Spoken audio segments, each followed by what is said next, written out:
Hi friends, మన భారతీయ సాంప్రదాయ వంటకాల్లో ఉసిరావకాయకు ఒక ప్రత్యేకమైన స్థానం ఉంది.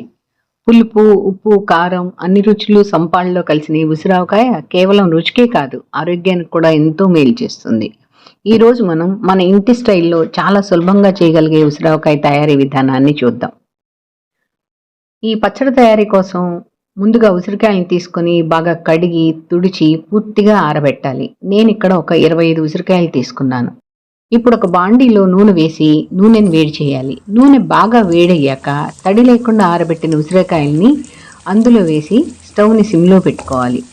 ఉసిరికాయలు గోల్డెన్ ఎల్లో రంగు వచ్చే వరకు మనం నెమ్మదిగా వేయించాలి. ఉసిరికాయ రోగ నిరోధక శక్తిని పెంచుతుంది.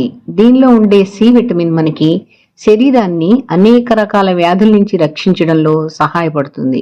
అంతేకాక ఉసిరికాయ జీర్ణక్రియను మెరుగుపరుస్తుంది, చర్మం కాంతివంతంగా ఉండేందుకు సహాయపడుతుంది. ఉసిరికాయ రక్తాన్ని శుద్ధి చేసి చర్మానికి సహజమైన మెరుపుని ఇస్తుంది. అలాగే ఉసిరికాయ జుట్టు ఆరోగ్యానికి కూడా చాలా మంచిది. జుట్టు రాలడం తగ్గించడంలో, జుట్టు బలంగా పెరగడంలో ఉసిరికాయ చాలా కీలక పాత్ర పోషిస్తుంది. సో చూసారుగా, ఉసిరికాయలు చక్కగా వేగాయి గోల్డెన్ ఎల్లో రంగు వరకు. సో ఇప్పుడు ఇలా ఉసిరికాయలు వేగిన తర్వాత వాటిని ఒక గిన్నెలోకి తీసి పక్కన పెట్టుకోవాలి. ఇప్పుడు అదే బాండీలో మనం ఆ వేడి నూనెలో 1/2 స్పూన్ మెంతులు, 1/2 స్పూన్ ఆవాలు, కొంచెం ఇంగువ వేసి పోపును వేయించాలి. పోపు వేగిన వెంటనే మనం స్టవ్ ఆఫ్ చేయాలి. పోపు కొంచెం చల్లారిన తర్వాత ఆ నూనెలో 1/2 గ్లాస్ ఆవపిండి, తగినంత ఉప్పు, కొంచెం తక్కువగా 1/2 గ్లాస్ వేసుకోండి. 1/2 గ్లాస్ కారం వేసి ఆ మిశ్రమాన్ని ఉండలు లేకుండా బాగా నూనెలో కలపాలి.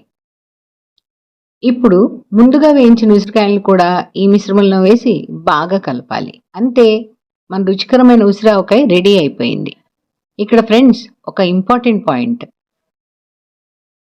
ఉసిరికాయ పచ్చడి కొన్ని రోజులు అయ్యేసరికి కొంచెం నల్లబడుతుంది. ఆ రంగు చూస్తే తినాలనే ఆసక్తి కూడా కొద్దిగా తగ్గిపోతుంది. అయితే సహజంగానే ఉసిరికాయ కొంచెం నల్లబట్టడం సాధారణ విషయమే. కానీ పచ్చడి ఎర్రగా నోరూరించేలా ఉండాలంటే చివరగా మనం ఒక నిమ్మకాయ తీసుకొని రసం పిండుకొని ఆ పచ్చడిలో కలిపితే రంగు మారకుండా అందంగా ఉంటుంది. అంతేకాకుండా రుచి, సువాసన కూడా మరింత బాగుంటాయి. మీరు కూడా ఈ నోరూరించే ఉసిరికాయ పచ్చడిని ఇంట్లో తయారు చేసి దాని అద్భుతమైన రుచిని ఆస్వాదించండి. ఇలాంటి మరిన్ని రుచికరమైన వంటల కోసం మా ఛానల్ని సబ్స్క్రైబ్ చేయడం మర్చిపోవద్దు.